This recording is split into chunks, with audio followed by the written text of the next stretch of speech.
Trump प्रशासन ने H-1B visa पर फिर से $1,03,205 की फीस लागू करने का प्रस्ताव पेश किया है। इस बार इसका दायरा भी बढ़ाया गया है, जिसके कारण अमेरिकी एम्प्लॉयर्स के लिए फीस भरने से बचना अब मुश्किल हो जाएगा। पिछले साल ही H-1B पर $1,00,000 फीस लेना शुरू किया गया था, लेकिन कोर्ट ने जून 2026 में ही इस फीस को गैरकानूनी बताकर इसे रद्द कर दिया गया था। हालांकि उस समय सरकार ने फेडरल कोर्ट के इस फैसले के खिलाफ अपील करने की घोषणा की थी कि मामला कोर्ट में आगे बढ़े उससे पहले ही लीगल चैलेंजेस होने के बावजूद एक बार फिर H-1B पर तगड़ी फीस थोपने की तैयारी शुरू कर दी गई है। अगर ये फीस लागू हो गई तो इसका इंडियंस पर होने वाला असर काफी व्यापक रहेगा। सितंबर 2025 में H-1B पर फीस लेना शुरू किया गया था, पर उसमें अमेरिका की कॉलेजों से डिग्री लेने वाले ग्रेजुएट्स और जो पहले से ही अमेरिका में मौजूद हैं उन्हें बाहर रखा गया था। मतलब कि जो लोग यूएस के बाहर हो और पहली बार अमेरिका में काम करने के लिए आ रहे हो, उनके स्पॉन्सर से ही यह फीस वसूली जाती थी।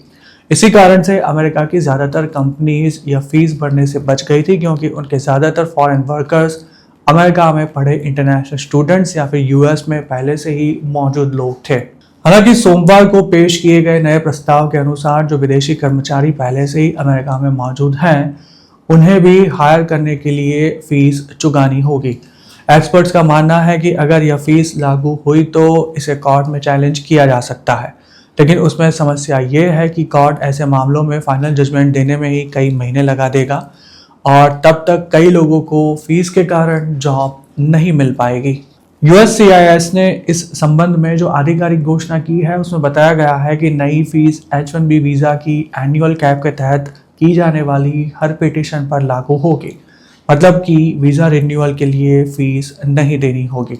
अमेरिका हर साल 85,000 H-1B वीज़ा जारी करता है, जिसके मुकाबले इसकी डिमांड ज़्यादा रहने के कारण लॉटरी सिस्टम से इस वीज़ा को इशू किया जाता है।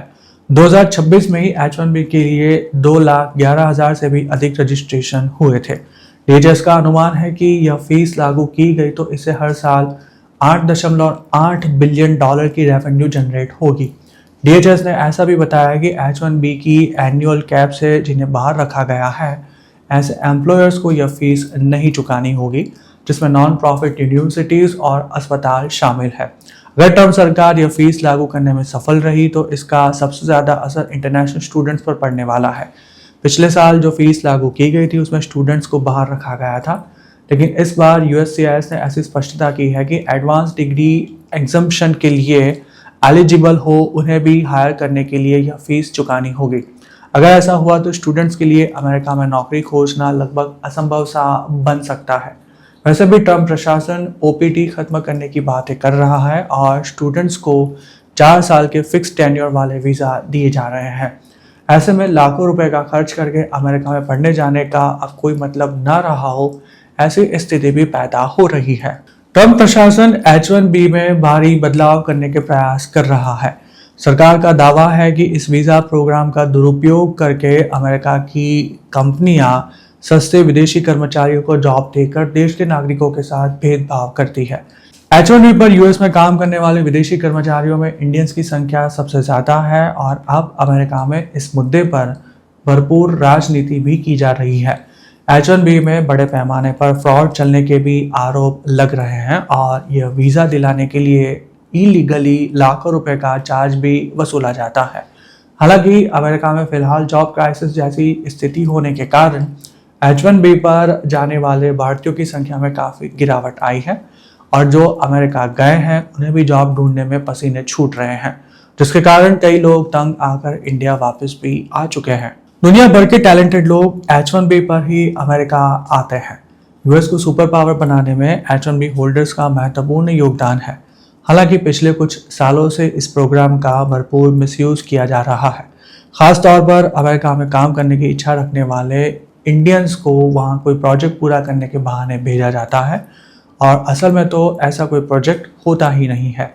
कई मामलों में तो अमेरिका में रजिस्टर्ड किसी कंपनी में सिर्फ ऑन पेपर काम करने वाले H-1B होल्डर अपना पेरोल कंटिन्यू रखने के लिए टैक्स की रकम चुकाते हैं और काम कहीं और ही करते हैं।